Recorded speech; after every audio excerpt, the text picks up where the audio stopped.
many crimes did Mayor Brian Winddancer commit in Zootopia 2? At first, this may seem like a dumb question. Obviously, the answer is none. At the end of the movie, he turned on the Lynxleys and even helped to stop them. But that's the key part. He turned on the Lynxleys. The dude wasn't always against them. He was working for them, following Milton's orders, allowing the Lynxleys to run the ZPD through Winddancer. So this, of course, begs the question, during his time working with the Lynxley family, just how many crimes did Mayor Brian Winddancer commit? And why wasn't he charged like Mayor Lionheart and Bellwether? Well, fear not, for we are going to answer both of those questions today. And of course, to understand why he wasn't charged, we need to first understand what crimes he committed in the first place. By the way, just so we're clear, I'm not a lawyer or anything. I'm just a guy with access to the internet who has been researching these laws, and I will link my sources in the description. And just so that we're on the same page, for the sake of this video, I am applying US law to Winddancer's crimes for no reason other than that is what I am most familiar with.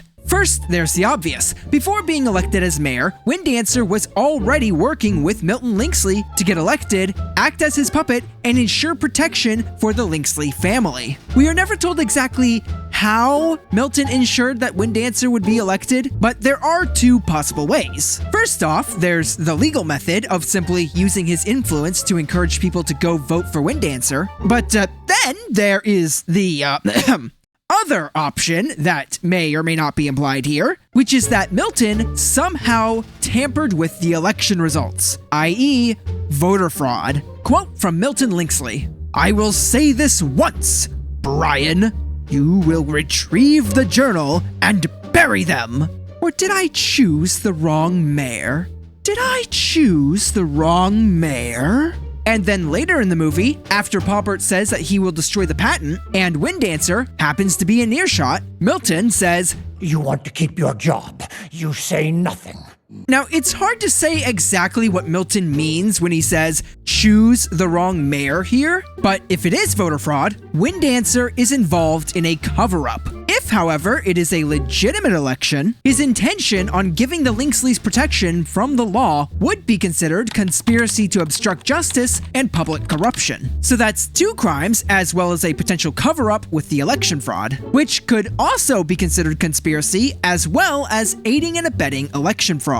So, possibly 5 crimes here, but we'll just say 2 because that's what we can absolutely confirm. But while that whole election fraud and cover-up thing might be a bit iffy, later cover-ups in the movie most certainly are not. For the entire movie, the Lynxleys and Winddancer are trying to stop Nick, Judy, and Gary from exposing their crimes, which, in case you didn't know, is definitely considered covering them up, bringing the current total number of crimes to 3.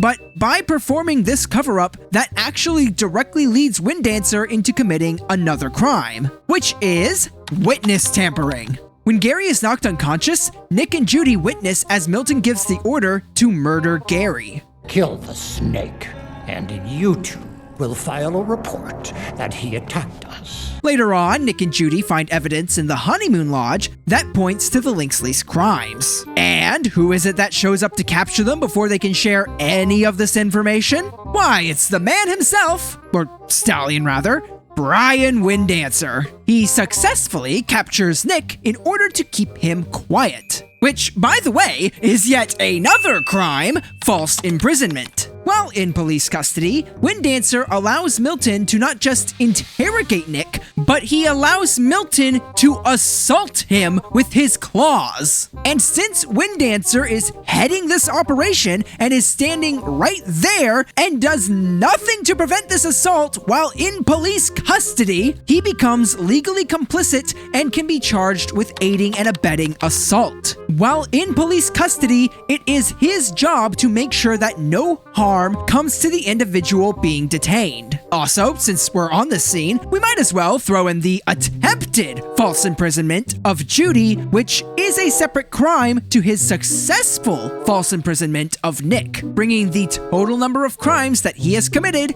to 7. And this whole time, during this whole chase sequence, as he hunts for Nick and Judy, he is misusing police resources, which, fun fact, is yet another crime considered to be official misconduct/abuse of office, making the new total of crimes he has committed 8.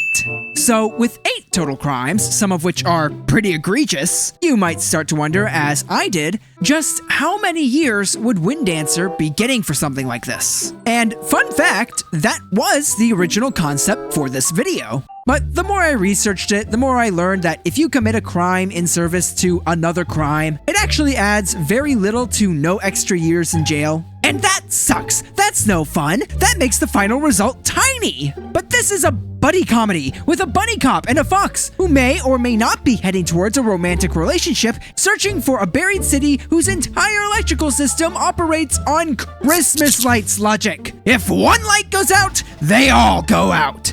If this movie isn't the definition of fun, I don't know what is. So for that reason, and for the sake of all that is fun in this world, we are gonna have some fun ourselves and just stack the total number of years he received for all of his crimes, assuming none of them are voided because they are in service to larger crimes, completely and totally ignoring how the law normally operates. Just like this movie.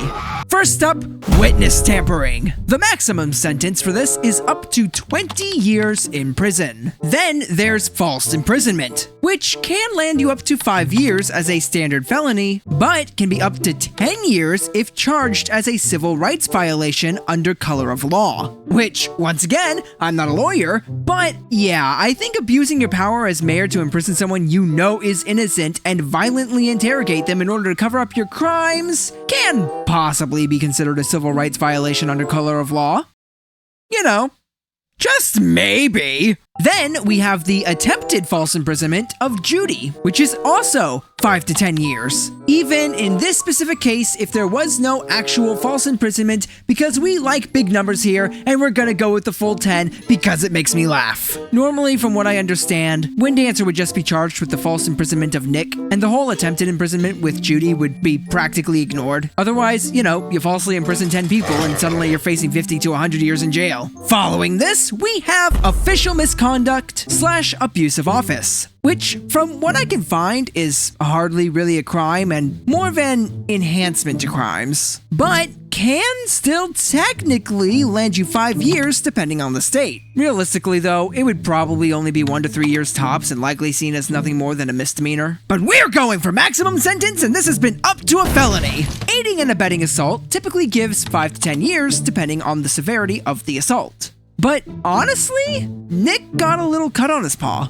He's fine. It's not like he was hospitalized or can't use his paw anymore. Throughout the rest of the movie, it doesn't bother him at all. So for that reason, this is the only one where I'm actually gonna throw Winddancer a bone here and say, yeah, fine, you can have the 5 years instead of 10. I don't like it. I wanna make that clear. I don't like it, but I will give it to you. However, the fact that he did this as mayor and there's this whole other official misconduct thing might be enough to elevate this, but I'm really not sure. I feel like it's a bit of a stretch, especially since I've already counted the elevation of 5 years previously. But then again, I'm also stacking things to get an unrealistically high number, so I don't know. You guys comment whether or not you think he should get the extra 5 years. Please convince me to put this horse away for a lifetime. That is what I've been trying to do this whole video, so I think my mind could be easily changed. And that, ladies and gentlemen, brings the total number of years Mayor Brian Winddancer has earned from his crimes to, drumroll please,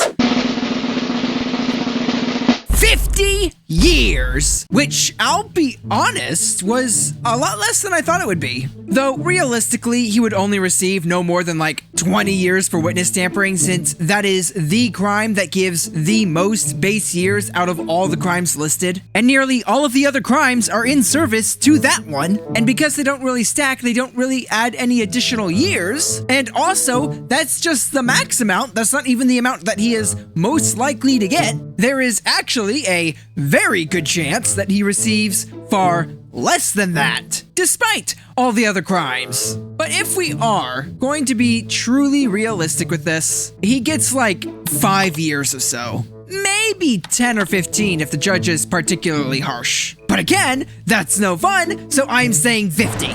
But even if realistically he wouldn't get all that big of a sentence, it is clear that he has indeed committed crimes, and for that should be legally given some form of punishment. So why the heck is he able to run free? Zootopia is no stranger to arresting elected officials and throwing them in prison. In the first movie, they arrested not one, but 2 mayors for conspiracy. And the first one, while some of his methods and motives were very questionable, at the very least, he was trying to help the infected predators. Bellwether was obviously far worse, drugging a bunch of predators and attempting to kill a bunch of animals. So my question is, why are they arrested, but he's not? Why does he get to join the dance party at the end of the movie, while these 2 are dancing to Jailhouse Rock? Initially, you might think it's because he became a good guy at the end and therefore shouldn't be charged. But turning on the guys he was helping to attempt murder does not erase the fact that he helped them to commit murder. Another possibility is that he was just a puppet in all this and he didn't really know what he was doing. He is shown to be a complete idiot after all. And yes, while he is a few brain cells short of a kumquat, he knows full well what he is doing, and can at any point choose not to follow through with their plans. During one of their meetings, Milton tells the mayor, "I want them gone." And Winddancer responds by saying, "But aren't there laws?" He knows full well that he is in violation of the law, and the only thing he is ever threatened with is his place in office. There are no threats on his life, his family, nothing. All he is threatened with is losing his job, which, once again, Milton says, you will retrieve the journal and bury them. Or did I choose the wrong mayor? There's a good chance he shouldn't have had this job to begin with. Furthermore, these 2 have an agreement. Milton puts him in power, and in exchange, Winddancer must use that power to do whatever Milton says. He's doing this just so that he can be mayor and for no other reason. There is no way he can claim ignorance or lack of mental capability as a defense. Okay, so maybe legally he should be charged, but maybe he wasn't because there's no record of his actions and there's no paper trail leading back to him. Well, that's not the case either because he was literally heading this investigation, was on the ground with Milton hunting down Nick and Judy and Gary. There are multiple witnesses, and they know that he has been working closely with the Linksleys. So, I ask again, why wasn't he charged like the other 2 mayors? To be honest, if I had to guess, I think the reason is because Zootopia simply can't handle another major scandal like this. I'm sure after their previous 2 mayors getting caught up in illegal activity, the people's trust in the government must be at a serious all-time low right now. And for the public to find out that it happened a 3rd time in a row? Do you have any idea how bad that looks? No one would ever trust their leaders again to do their job without, kidnapping and murdering people. Zootopia simply cannot handle another scandal of this scale. So technically, yes, they could imprison him, or alternatively, they could have these criminals caught and imprisoned not only under the leadership of their newly elected mayor, but they could be caught by the mayor, who took matters into his own hands and fought them all off single-handedly. Plus, there is of course the narrative aspect, being that story-wise, it really just doesn't feel right for him to be arrested. In the end, he did the right thing and chose to be a hero. And he's not a malicious killer, just a coward who can't stand up for himself and lacks the brain power to know how to get himself out of this horrible situation that he's put himself in. So it just doesn't feel right for him to be thrown in prison, even if technically he should be. Mayor Lionheart was the lead of his operation, knew what he was doing was wrong, was more concerned about his political campaign than those he was trying to cure, and didn't show any remorse for his actions. So narratively, him going to jail makes sense. And Bellwether's arrest also makes sense because, she's a racist, power-hungry, murdering psychopath. We don't exactly sympathize with that. Or at least I hope you don't sympathize with that. So, despite everything he did, I honestly think the writers made the right call by not having him be charged for his crimes. Narratively, it just feels way better and is more meaningful than having a 3rd mayor get arrested. So like, what was Puppert's plan exactly when killing Nick and Judy? Was he really gonna try and frame a one-fanged snake with a two-fanged weapon in a place full of security cameras where they also find the dead body of the snake laying right next to Judy?